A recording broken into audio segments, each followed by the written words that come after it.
guys, pag-usapan lang natin ang kapatid ni Catherine Bernardo. Mas botong-boto kay Alden kesa kay Daniel Padilla. Matagal na yan guys, no? Na talagang si Kate Bernardo ayaw niya umano kay Daniel Padilla. Lalong-lalo na guys, noong napapabalitaan niya ang Padilla kung ano ang nangyayari sa buhay nila. Lalong-lalo na guys, matanda umano si Kate Bernardo kay Catherine Bernardo. Diba? Dahil bunso nga naman kasi si Catherine Bernardo. At lalong-lalo na guys, noon nanliligaw pa lamang si Daniel Padilla ay ayaw na umano ni Kate Bernardo kay Daniel Padilla.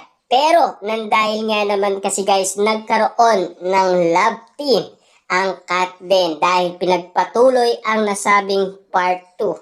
Doon na inangaan ni Kate Bernardo ang isang Alden Richard kung papaano niya pasayahin, pakiligin si Catherine Bernardo. Na talagang botong-boto guys ang pamilyang Bernardo kay Alden Richard. Kaya pinaglalaban nila si Alden Richard kay Catherine Bernardo. Kita nyo naman guys, no? Pamilyang Bernardo laban kay Catherine Bernardo. Kita nyo naman guys, no? Grabe. Kasi si Catherine Bernardo guys ay inamin away kay Mami Min Bernardo. Siyempre guys, parang nga naman kasi malaman ni Daniel Padilla na ipinaglalaban pa ni Catherine Bernardo ang kanyang pagmamahal kay Daniel Padilla. Kaya niyang patunayan, di ba? Kung si Daniel Padilla kaya niyang patunayan kay Catherine Bernardo, siyempre dapat ganun din guys si Catherine Bernardo. Kaya niyang ipaglaban kahit na sa kanyang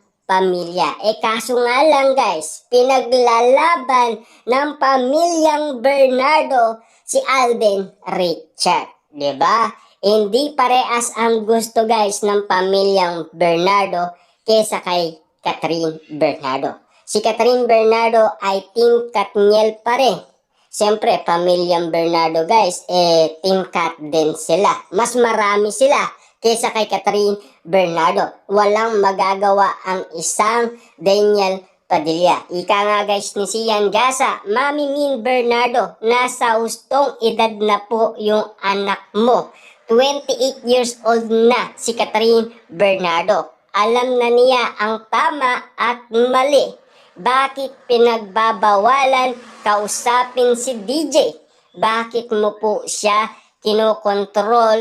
Gusto mo po bang magaya siya kay Jake Cyrus? Yan kasi guys ang bali-balita na talagang nilalabas umano ang galit ni Sian Gasa na banat umano kay Mami Min Bernardo dahil tinira ni Mami Min Bernardo si Sian Gasa na fake news dahil pinipigilan pa guys ng pamilyang Bernardo matuloy ang balikan Katniel. Dahil ika nga guys ni Sian Gasa, di ba? Kinokontrol ng pamilyang Bernardo si Catherine Bernardo para hindi balikan si Daniel Padilla. Dahil ang bet na nila at panalo sa puso nila walang iba kundi si Alden Richard. Dahil sa mga pinakitang galawan ni Alden Richard at lahat ng kilos niya naman kasi tinamaan ang pamilyang Bernardo sa kilig at lalong-lalo na guys yung sweet moment at lambing moment. At bukod doon, yung pag-aalaga at pag-aasikaso at lalong-lalo na guys sa pagproteksyon kay Catherine Bernardo. Doon inangaan ng pamilyang Bernardo si Alden Richard.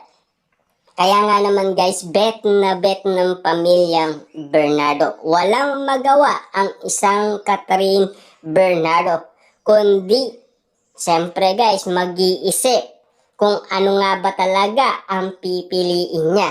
Pero para sa kanyang puso, matimbang pa rin si Daniel Padilla. Pero sa kanyang isipan, si Alden Richard. Kaya gulong-gulo guys ang isipan ni Catherine Bernardo at ang kanyang puso. Kung sino nga ba sa dalawa ang pipiliin niya?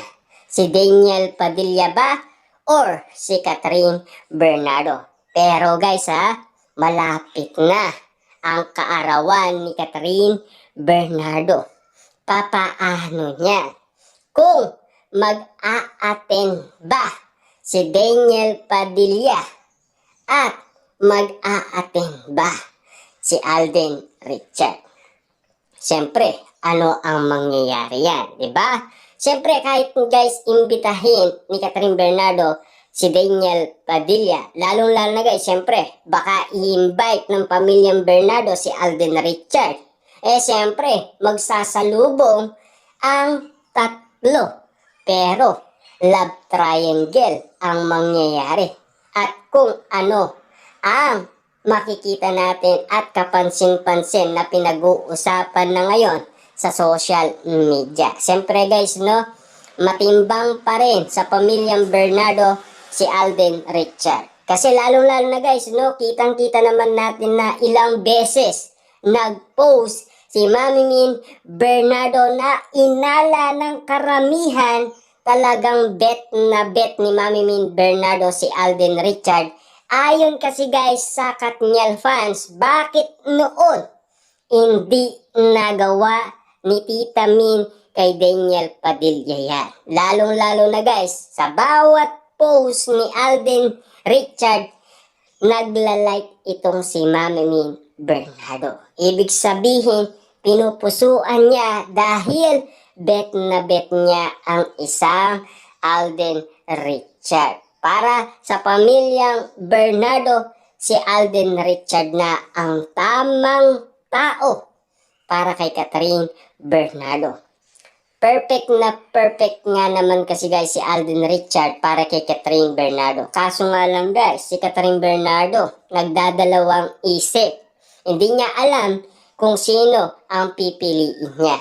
At hindi niya alam kung saan siya lulugar. Lalong-lalo na guys, ang puso niya, ang pinipilit niya ay si Daniel Padilla.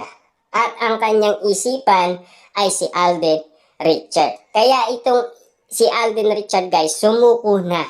Binitawan na si Catherine Bernardo para wala ng gulong mangyari. Siyempre guys, alam naman natin talo si Alden Richard sa puso ni Catherine Bernardo. Hanggang isip lang niya si Alden Richard. Parang wala lang.